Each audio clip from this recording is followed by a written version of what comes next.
السلام علیکم ورحمۃ اللہ وبرکاتہ۔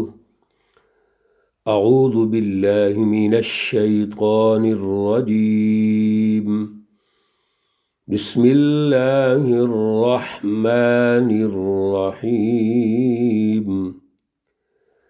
ان الذین اجرموا كانوا من الذین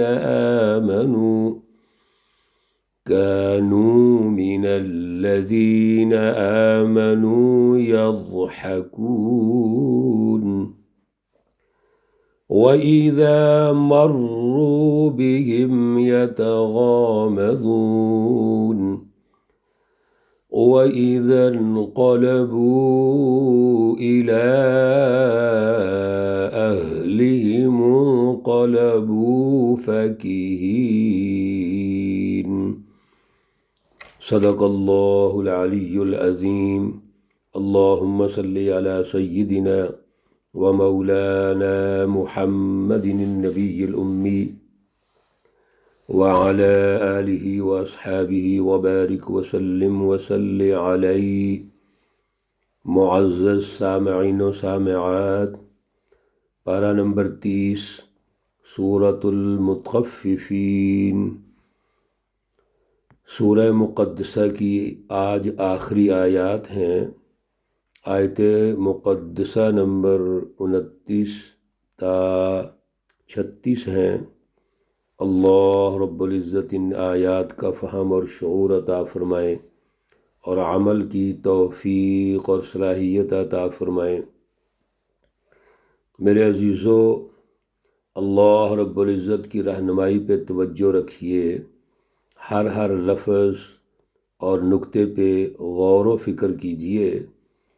سورۃ المطففین میں اللہ رب العزت نے ایک معاشی نظام کو ڈسکس فرمایا ہے اور اس کی بنیاد کاروبار اور تجارت ہے۔ جس سوسائٹی میں معاشی نظام میں ظلم ہو، جھوٹ ہو، فراڈ ہو، دھوکہ ہو اور تکذیب، ویل یومئذ للمکذبین، باقاعدہ اللہ نے لفظ بول کر یہ ارشاد فرما دیا کہ کسی کاروبار میں اگر جھوٹ ہے تو وہ قومیں تباہ ہو جاتی ہیں، ان کے لیے ہلاکت ہے، ان کے لیے بربادی ہے، ان کے لیے جہنم ہے۔ میرے عزیزو، آج کچھ ہمارے نام نہاد سکالرز، مذہبی لوگ یہ کہتے ہیں قرآن نے معاشی نظام بیان ہی نہیں کیا، قرآن نے سیاسی نظام بیان نہیں کیا، بس قرآن نے عبادات کی بات کی ہے، نماز روزے کی بات کی ہے۔ آپ مسلسل سن رہے ہیں انبیاء علیہم السلام کی جد و جہد کا جو مرکز ہے وہ سماجی نظاموں کی تشکیل ہے، انسانیت کو اللہ سے جوڑنا ہے، انسانوں میں فلسفہ توحید کو غالب کرنا ہے۔ یہ کیسے ہوگا؟ صرف بیانیے سے ہو جائے گا؟ بیانیہ اگر ہوتا تو یہ نمرود، فرعون، ابو جہل، کیسر و کسریٰ، جتنے بھی فرعین ہیں، مختلف ادوار کے فرعون ہیں، یہ انبیاء کی مخالفت نہ کرتے، ان کا مذاق نہ اڑاتے۔ اللہ رب العزت مسلسل ہمیں یہ بات سمجھا رہے ہیں، سب سے پہلے دنیا میں نظاموں کی تشکیل ہے۔ جب عدل کا نظام ہوگا، مساوات ہوگی، اخوت، رواداری اور ایک دوسرے کے ساتھ مل جل کے رہنے کا ماحول ہوگا، وہ معاشرہ ہوتا ہے۔ ایسے معاشرے کی تشکیل اللہ چاہتے ہیں۔ میرے عزیزو، اس کی بنیاد معاشی نظام ہے، اس کی بنیاد عدل کا سیاسی نظام ہے۔ بغیر نظاموں کے آپ فزیکل اور عملی نظام کیسے قائم کر لیں گے؟ دین بیانیے کا نام نہیں ہے، یاد رکھو۔ دین غلبے کا نام ہے، بالادستی کا نام ہے، اجتماعیت کا نام ہے، انسانیت کے حقوق پورے کرنے کا نام ہے۔ آپ آج کی جو آیات ذرا توجہ سے سنیے۔ کل کے درس میں اللہ نے ابرار کی بات کی تھی، ان الابرار لفی نعیم۔ یہ دنیا میں جنہوں نے ذمہ داری سے اپنا کردار ادا کیا، خواہ وہ حکمران ہے خواہ وہ عوام ہے، وہ اپنے اپنی ذمہ داریوں کو پورا کرتے ہوئے نظر آ رہے ہیں، قربانیاں دیتے ہیں اور عدل کا نظام قائم کرتے ہیں، انسانی حقوق پورے کرتے ہیں، وہ ابرار ہیں، وہ نعمتوں میں ہوں گے۔ میرے عزیزو، دنیا میں بھی نعمتوں میں ہوتے ہیں، یاد رکھیے۔ دنیا میں جب انقلابات آتے ہیں، عدل کے نظام قائم ہوتے ہیں، تو صرف وہ سچی جماعت وہ اس کا فائدہ نہیں اٹھاتی۔ سچی جماعت تو اتنا فائدہ اٹھاتی ہے، اللہ کو خوش کرتی ہے، انسانیت سے غلامی اور ظلم ختم کرتی ہے۔ لیکن پوری انسانیت فائدہ اٹھاتی ہے، پوری انسانیت میں خوشحالی آتی ہے، سچ غالب ہوتا ہے، اللہ کی پہچان غالب ہوتی ہے، اللہ سے جوڑ اور تعلق قائم ہوتا ہے۔ اس لیے سچی جماعتیں دنیا میں مادی فائدہ نہیں لیتے، وہ تو دین کو غالب کرتے ہیں، اور دنیا میں جو نعمتیں ان کے پاس ہوتی ہیں اس میں بھی برکت ہوتی ہے اور رحمت ہوتی ہے، لیکن اللہ ان کو آخرت میں اجر دیتے ہیں، لفی نعیم۔ ان کے پاس نعمتیں ہی نعمتیں ہیں، آپ سن چکے ہیں۔ آج سنیے ذرا، دنیا میں ظالم جابر حکمران، متکبرین، انسانی حقوق لوٹنے والے، یہ کیا کرتے تھے؟ یہ ان الذین اجرموا، یہ جو ظالم ہے مجرم، کانوا من الذین آمنوا، ایمان والوں پر یضحکون، ہنستے تھے۔ رسول اللہ صلی اللہ علیہ وسلم سچی جماعت تیار کر رہے ہیں، مکی دور ہے، مذاق اڑاتے ہیں، اور اس کی بڑی تفصیلات ہیں، یہاں تو وقت نہیں ہے۔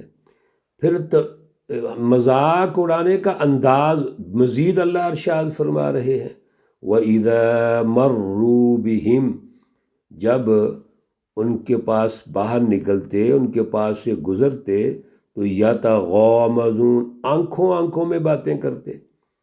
یہ ایک سٹائل ہے، باڈی لینگویج، ان کی باڈی لینگویج یہ ہے کہ آنکھوں میں مذاق اڑاتے، اشارے کرتے، آنکھیں مارتے ایک دوسرے کو، جیسے ہم پنجابی میں کہتے ہیں آنکھیں مارنا۔ یہ مقصد یہ ہے کہ دوسرے کا مذاق اڑانا۔ سبحان اللہ، اللہ نے پورے ماحول کو بیان فرما دیا۔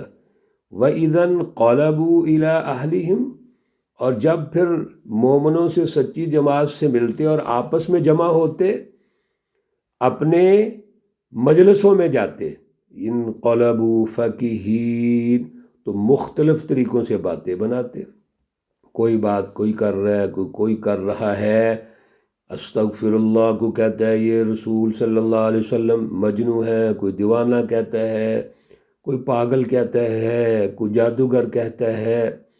میرے عزیزو، اور سچی جماعت کو بیوقوف کہتے ہیں۔ وہ سورۃ البقرہ میں بھی اللہ رب العزت نے فرمایا کہ ان کے کہتے ہیں یہ تو بیوقوف ہیں، السفہاء، یہ بیوقوف ہیں۔ اللہ رب العزت کو یہ لفظ پسند نہ آیا، فرمایا الا، خبردار، میری سچی جماعت کو بیوقوف کہہ رہے ہو، انہم ہم السفہاء، یہاں حصر ہے، ہم دو دفعہ آ گیا، یہی بیوقوف ہیں، یہ بیوقوف ہیں، یہ جھوٹے فراڈیے، یہ سرمایہ پرست ذہنیت والے بیوقوف ہیں، سچی جماعت تو بیوقوف نہیں ہے۔ پھر کیا کہتے؟ وَإِذَا رَأَوْهُمْ، جب بھی ان کو دیکھتے، قالوا، کہتے، إِنَّ هَؤُلَاءِ لَضَالُّونَ، بے شک یہ تو گمراہ ہو گئے ہیں۔ کیا گمراہ ہو گئے ہیں؟ دنیا کی نعمتوں کو چھوڑ دیا، عیاشی کو چھوڑ دیا۔ یہ جو گفتگو کرتے ہیں انسانیت کی، اللہ کی پہچان کی، غلبہ توحید کی فلسفی کی بالادستی کی، ظلم کے خاتمے کی، غلامی سے آزادی کی، یہ گفتگو کیا ہے؟ یہ تو گمراہ کن باتیں ہیں۔ یہ چھوٹی سی جماعت، مختصر جماعت، تانگے کی سواریاں کیا یہ ابو جہل کے نظام کو بدل سکتے ہیں؟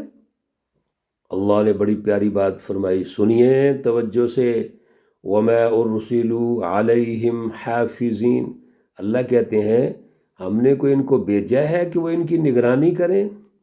ان کی کیا جرت ہے کہ اس سچی بات کی نگرانی کر رہے ہیں؟ تمہارا اپنا کیا وقار ہے، اپنی کیا حیثیت ہے، اس پہ غور کرو۔ آج ہمارے اندر بھی یہ مرض موجود ہے، خود اصلاح نہیں ہوتی، خود نہ اعلیٰ سوچ ہے، اعلیٰ نظریہ ہے، خود کوئی پروگرام نہیں ہے، چھوٹی چھوٹی عبادتیں رسمی سی کر لیتے ہیں، دوسروں کو غلط کہتے ہیں، یہ فلاں غلط ہے، فلاں جہنمی ہے، فلاں گمراہ ہے۔ بھائی تمہیں کسی کی نگرانی کے لیے اللہ نے مقرر فرمایا ہے؟ ہمارے نگران خود اللہ ہے، ہمارے نگران رسول اللہ صلی اللہ علیہ وسلم ہے، ہمارے نگران صحابہ کرام ہیں، اولیاء اللہ ہیں۔ آپ اپنے سوچ، اپنے مشن کو دیکھو تو صحیح، آپ انالیسس تو کرو کہ آپ کی حیثیت کیا ہے۔ اللہ رب العزت فرماتے ہیں آج مومن ہنسیں گے، سچی جماعت ہنسے گی، کن پر؟ ان ظالم اور کافروں پر۔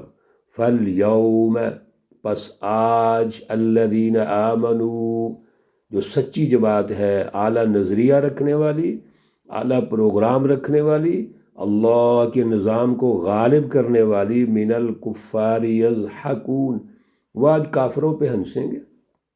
کیا ہنسیں گے؟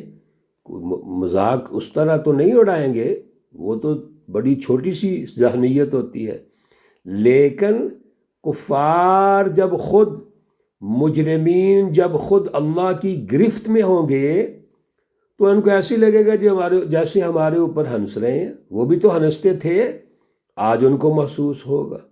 علی الارائک ینظرون، اور وہ تختوں پر بیٹھ کے دیکھ رہے ہوں گے۔ جب یہ سچے لوگ، سچی جماعت اعلیٰ انعامات، اعزازات سے نوازی جائے گی تو یہ خود بخود شرمندہ ہو جائیں گے، ذلیل و رسوا ہوں گے۔ هل ثوب الکفار ما كانوا يفعلون، بڑی اہم بات کی اللہ رب العزت نے، اب یہ بدلہ ہے، ثوبہ کا معنی بدلہ دیا جائے گا، انہوں نے بدلہ پایا ہے، کنہوں نے؟ کفار نے۔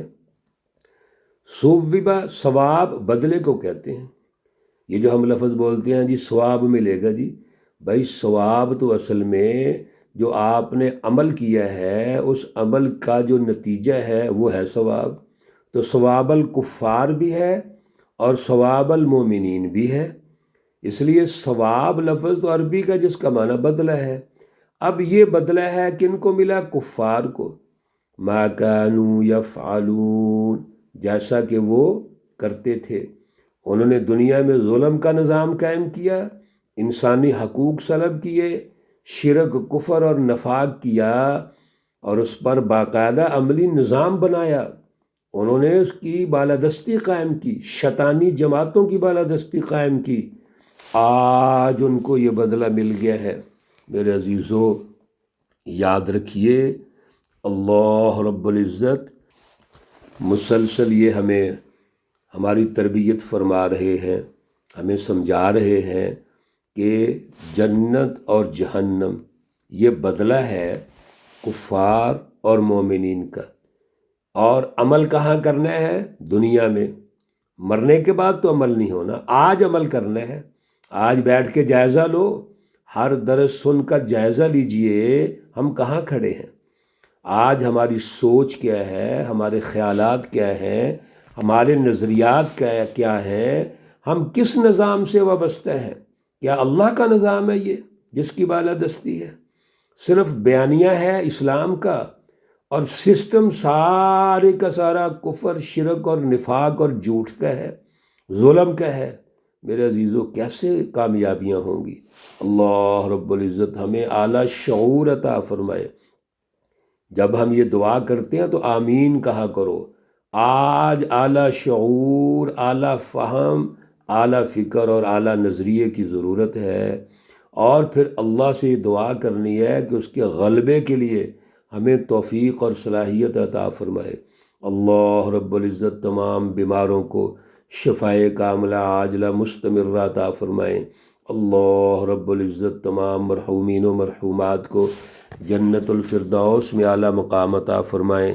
ربنا تقبل منا انك انت السميع العليم وتب علينا انك انت التواب الرحيم، وصلى الله تعالى على النبي الأمي محمد وعلى آله وأصحابه أجمعين برحمتك يا أرحم الراحمين۔ السلام عليكم ورحمة الله وبركاته۔